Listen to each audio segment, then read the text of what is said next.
हरिओम नमो नमः। आप सभी का चैनल में हार्दिक अभिनंदन, स्वागत। जैसे कि आप जानते ही हम कई पाठ चला रहे हैं, विलोप सिद्धांत कौमुदी पढ़ा रहे हैं, विसर्ग संधि में चल रहे हैं।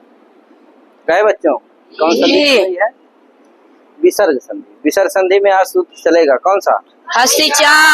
कौन? हसिचा। हसिचा। ये भी सूत्र उत्पय करता है। क्या करता है? उत्तो करता है। बस अंतर इतना है कि हस परे रहते करता है। जो पूर्व में सूत्र था, पूर्व में कौन सा सूत्र था? प्लुताद प्लुते। कौन था? अतोरुरप प्लुताद प्लुते। यही ना था जी। ये अतोरो प्लुताद प्लुते जो सूत्र था, ये क्या करता था? अप्लुतकार के परे रहते कर रहा था। किसके परे कर रहा था? अप्लुतकार के परे। लेकिन ये जो हसिचा सूत्र है, ये किसके परे करेगा?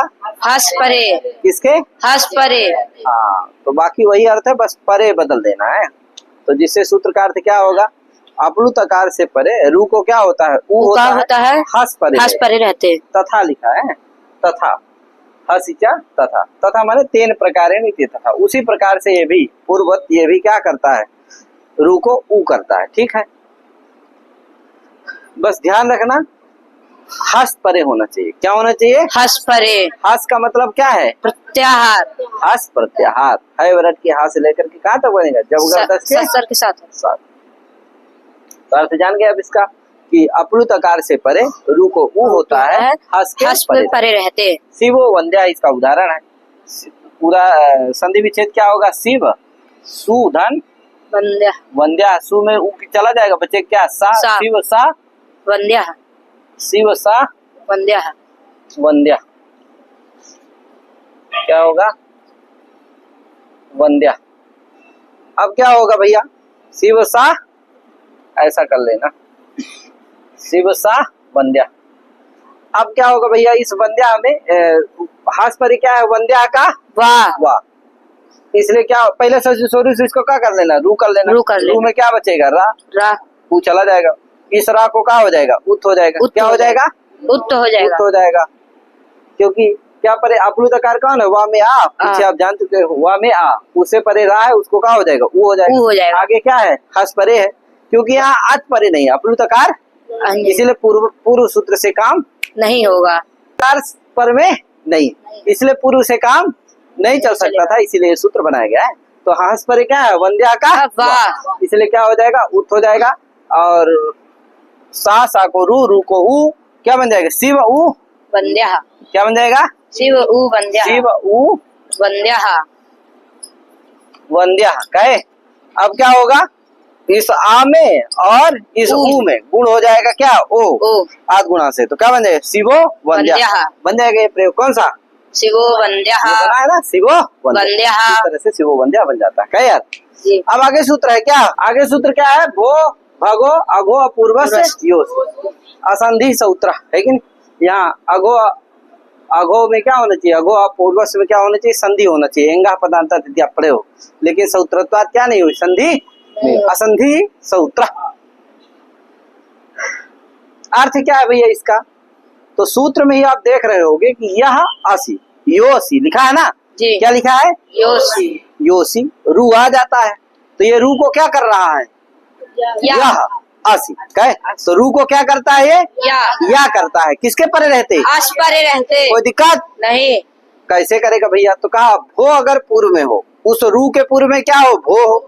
उस रू के पूर्व में यदि भगो हो, उस रू के पूर्व में यदि अघो हो, अथवा उस रू के पूर्व में यदि क्या हो? आ हो। क्या हो? आ हो। ये तीन चार चीजें हैं। क्या कहते हैं? तीन की चार? चार। भो भगो और अघो और आ। तो ये चार अगर क्या हो? पूर्व में हो उस रू के, तो उस रू को क्या हो जाता है? यकार होता है। कोई दिक्कत? तो भो पूर्व यानी कि भो है पूर्व में जिसके ऐसा जो रू, भगो है पूर्व में जिसके ऐसा जो रू, ऐसा जो रू, अघो है पूर्व में ऐसा जो रू, अथवा है पूर्व में ऐसा जो रू। यानी इसीलिए कहते हैं भो पूर्वक, भगो पूर्वक, अघो पूर्वक और अपूर्वक जो रू, उस रू को क्या होता है? यकार आदेश होता है। अस्परे रहते। ठीक है भैया, इसीलिए देखो लिखा एतत् पूर्वस्य। एतत् पूर्वस्य का मतलब समझ लेना, भो पूर्वस्य, भगो पूर्वस्य, अघो पूर्वस्य और अपूर्वस्य। ये देखो पूर्वस्य है ना, इसको जोड़ देना है सबके साथ। पूर्वस्य को सभी के साथ जोड़ देना, भो के साथ भी, भगो के साथ भी, अगो के साथ भी, आ के साथ। तो भो के साथ जोड़ोगे पूर्वस्य तो क्या बन जाएगा? भू पूर्वस्य। भगो के साथ जोड़ोगे पूर्वस्य तो क्या बन जाएगा? अगो पूर्वस्य। अगो के साथ जोड़ोगे पूर्वस्य तो क्या बन जाएगा? अगो पूर्वस्य। अगो पूर्वस्य। और आ के साथ जोड़ोगे तो क्या बन जाएगा? अपूर्वस्य। कोई दिक्कत नहीं। देखो आ के साथ तो जुड़े हैं, इसीलिए अपूर्वस्य हो गया। इसी तरह पूर्वस्य को इनके साथ भी जोड़ दो। किसके साथ? भो के, भगो के और अघो के। तो क्या बन जाएगा? भो पूर्वस्य, भगो पूर्वस्य, अघो पूर्वस्य और अपूर्वस्य। तो अर्थ क्या हो? एतत् पूर्वस्य का मतलब क्या हो गया? भो पूर्वस्य, भगो पूर्वस्य, अघो पूर्वस्य, अपूर्वस्य। क्या अर्थ हो गया? फिर एक बार। भो पूर्वस्य, भगो पूर्वस्य, अघो पूर्वस्य, अपूर्वस्य। तो एतत् पूर्वस्य का मतलब समझ गए ना जी। एतत् पूर्वस्य का मतलब क्या है? भो पूर्वस्य, भगो पूर्वस्य, अघो पूर्वस्य। पहले बोलो एतत् पूर्वस्य। एतत् पूर्वस्य, भो पूर्वस्य, भगो पूर्वस्य, अघो पूर्वस्य, अपूर्वस्य। समझ गए जी। अब यहाँ देखो ऐसा लगा लेना, बोलते समय एतत् पुरुष बोलना, उसके आगे इस तरह से दो क्या लगा लेना? लाइन लगा लेना, ठीक। दो डंडा, इसको मतलब है व्याख्या, उसका अर्थ, उसका मतलब। तो इसको एतत् पूर्वस्य, उसके आगे समझना क्या है? ये दो डंडे हैं, इसका मतलब क्या समझना? भूपूर्वस्य। समझे? आगे क्या भैया? रोर्या देशः, यानी रू को क्या होता है? या देश। रू को क्या होता है? या देश होता है। किसके पर? आसी, यानी कि अस के परे रहते। समझ गए ना सूत्र का अर्थ? यानी भो पूर्वक, भगो पूर्वक, अभो पूर्वक और अपूर्वक जो रू होगा उस रू को याद होता है। किसके परे रहते? अस परे रहते। कोई दिक्कत तो नहीं है? नहीं। एक बार अर्थ बोलो जल्दी से, दो बार। भो पूर्वक, भगो पूर्वक, अघो पूर्वक, अपूर्वक जो रू के स्थान पर या आदेश होता है, अस परे एक रहते। बार और। भो पूर्वक, भगो पूर्वस्य, अघो पूर्वस्य, अपूर्वस्य रू के स्थान पर यकार आदेश होता है, अस परे रहते। संस्कृत वाला बोल लो। एतत् पूर्वस्य, एतत् पूर्वस्य, पूर्वस्य, भगो पूर्वस्य, अघो पूर्वस्य, अपूर्वस्य असी परे रहते। हाँ, रोरिया देशो आसी, रोरिया देशो स्यात् आसी, ऐसा बस क्रिया लगा लो, हो गया। रोरिया देशो स्यात् आसी, यानी रू के स्थान में क्या होता है? या होता है, परे रहते। अब देखो उदाहरण क्या है? देवाई है, देवाई। अब देखो एक में या है, इसमें या नहीं है, एक में या है। कैसे भैया? तो देखो देवास जस का रूप है, कहाँ का? जस। देवास संति का यार, या देवाई। तो देखो देवा, देवास रहेगा है, देवास धन ई। सा को क्या कर लेना? रू। रू को क्या कर लेना? रा। रू को या, क्या हो जाएगा? रू में ऊ चला जाएगा, बचेगा रा, क्या हो जाएगा? रू को या हो जाएगा। किससे? इसी से लग हो जाएगा। क्यों भैया? एतत् पुरुष, भो अगर पूर्व में हो, भगो पूर्व में हो, अगो पूर्व में हो, अथवा आ पूर्व में हो, तो बताओ यहाँ क्या पूर्व में है? उस रू के पूर्व में क्या है? स्थिति ये है, ध्यान दे लो। देवा रू धन ई है, क्या है स्थिति? क्या है? यही ना है। एक तो देखो बता रहा हूँ, इसी तरह सभी बनाना है आगे है, तो इसलिए समझ लो। यहाँ बताओ इस रू के पूर्व में क्या है? भो है, भगो है, अघो है, आ है। क्या पूर्व में है? बताओ। वही ना है, वा का आ। ये वा का है कि नहीं है? वा में बड़ा आ है, ठीक है ना। तो रू से पूर्व में क्या है? आ ही तो है। कि भो पूर्व में है, कि ये भगो पूर्व में है, कि अघो पूर्व में है? क्या है पूर्व में? आ पूर्व में है। रू के। रू के, तो रू के पूर्व में क्या है? यहाँ आ है। क्या नहीं है? वो नहीं है, भगो नहीं है, अघो नहीं है, आ है। क्या है? आ है। क्या क्या नहीं है? वो नहीं है, भगो नहीं है, अघो नहीं है, आ है। ठीक है ना जी। ये रू कैसा है? अपूर्वस्य रू है कि कैसा है? अपूर्वस्य। क्या है? अपूर्व में है। क्या नहीं है? भो पूर्वक नहीं है, भगो पूर्वस नहीं है, अघो पूर्वस नहीं है, अपूर्वस्य है। हाँ, क्यों है भैया अपूर्वक रू? क्योंकि इसके पूर्व में क्या है? आ है। भो पूर्वक नहीं है, क्यों? क्योंकि उसके पूर्व में क्या नहीं है? वो नहीं है। और भगो पूर्वक है, क्यों? क्योंकि उसके पूर्व में भगो नहीं। और अघो पूर्वक है, क्यों? अभो पूर्वक रू नहीं है, क्यों नहीं है भैया? क्योंकि उसके पूर्व में अघो नहीं है। अघो नहीं है। समझ गए ना? इतना समझ में आ रहा है कि नहीं आ रहा है? तब इसलिए इस रू को क्या हो जाएगा? अपूर्वक रू है, इसलिए इस रू को क्या हो जाएगा? या हो जाएगा। क्या हो जाएगा? या हो जाएगा। तो क्या बन जाएगा? ये देवा क्या बन जाएगा? देवा या धन ही है। अब एक सूत्र आप पढ़े हो, लोपा साकल्य सपूर में, कहे उससे क्या हो जाएगा? या का विकल्प से लोप हो जाएगा। तो लोप हो जाएगा। तो एक बार जब लोप हो जाएगा तो देवा ही है, ये वाला रूप बन जाएगा। यकार नहीं रहेगा तो देवा ही बन जाएगा। और जब क्या होगा? यकार का लोप नहीं होगा तो या भी रहेगा, तो मिला दोगे तो क्या बन जाएगा? देवा ही है। और यहाँ गुण क्यों नहीं होता? पूर्व जान लेना, पूर्वोत्तरा सिद्धम लग जाता है, ठीक है ना? जैसे वहाँ हरि विष्णु ही है, विष्णु बनाया है ना, जी। उसी तरह ये वाला भी है, ठीक है, कोई दिक्कत नहीं, समझ लेना। अब आगे चलो भैया, ये पंक्ति लिखी हुई है, भोस भगोस अघोष इति शांता निपाता। इसका मतलब क्या है भैया? कहा ये जो तीन शब्द आए हैं ना सूत्र में, भो भगो और अघो, कहा ये नहीं है, वस्तुतः इनकी स्थिति क्या है? भोस है, भो मतलब भोस, भगोस और अघोष, ये तीन शब्द जो है ये क्या है? शांत है और निपात है। क्या मतलब है इसका? भोस भगोस अघोष इति शांता निपाता। इसका मतलब क्या है? ये तीनों क्या है? शांत है और निपात है। बताओ शांत है कि नहीं है? क्यों है? क्योंकि इसके साथ इनके अंत में सा है। भो के भोस में भी है, भगोस में भी है और अघोष में भी है, और निपात है, निपात संज्ञा होती है इनकी। क्या है?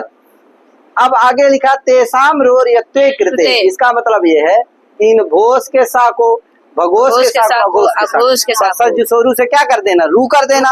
और रू को क्या हो जाएगा? या करने के बाद क्या? रो यत्वे कृते, रू को या करने के बाद। यत्वे का मतलब क्या है? या। यत्वे का मतलब क्या है? या। तो किसको या होता है? रूए का ना होता है।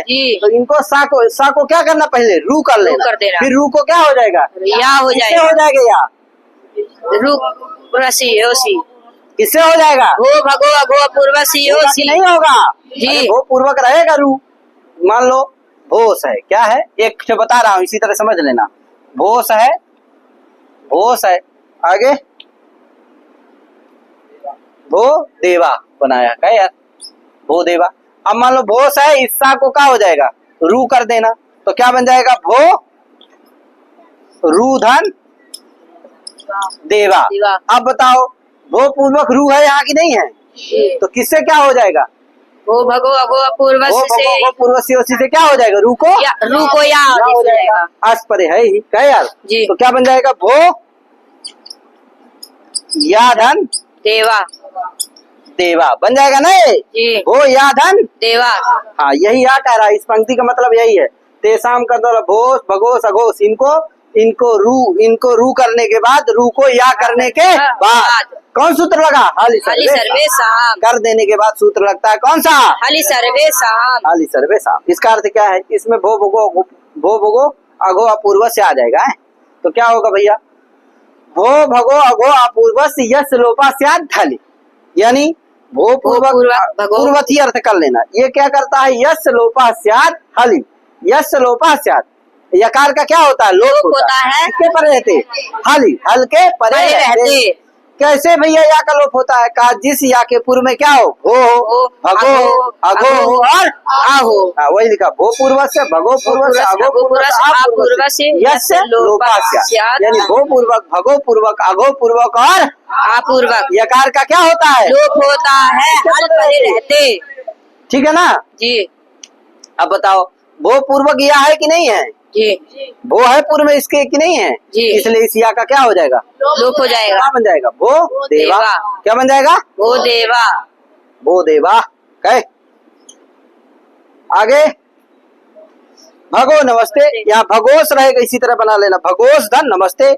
यहाँ सा होगा, सा को क्या कर देना? पूर्व रू कर देना, रू को क्या हो जाएगा? या हो जाएगा। या हो जाएगा, या का लोप हो जाएगा। तो जिस तरह यहाँ लोप किया उसी तरह तो भगो नमस्ते बन जाएगा।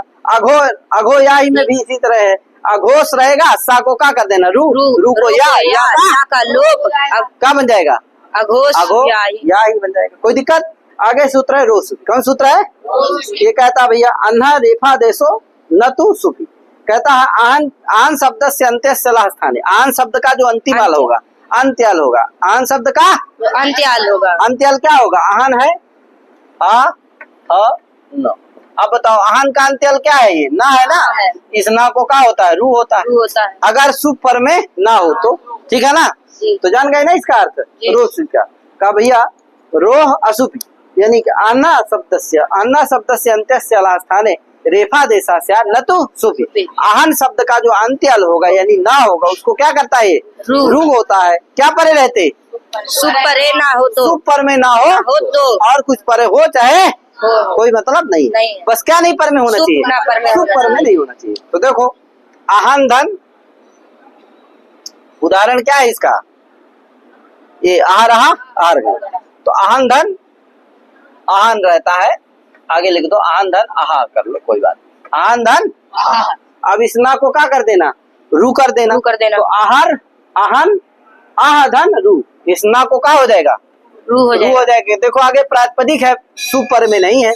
क्या नहीं है? सुपर में नहीं है, इसलिए क्या हो जाएगा? रू हो जाएगा। रू में क्या बचेगा? रा। तो क्या बन गया? आहार धन आहा, मिला दोगे क्या बन जाएगा? आहार आहा। हाँ, एक चीज का ध्यान रखना, क्या करता है? रेफा देश करता है, रू नहीं करता। क्या करता है? रेफा देश करता है। ध्यान देना इसका। क्या करता है? रेफा देश। रा करता है, रू नहीं करता है। ठीक है ना जी। रू अंतर है, क्योंकि रू करेगा तो रू को ही उत्वादी होते हैं कार्य, क्या रा को उत्व नहीं होता है। इसीलिए बहुत आगे अंतर आएगा। आगे हलंत पुल्लिंग में बताएंगे आपको। आन एक सूत्र मिलेगा। क्या क्या सूत्र मिलेगा? आन, वो रू करता है और ये क्या करता है?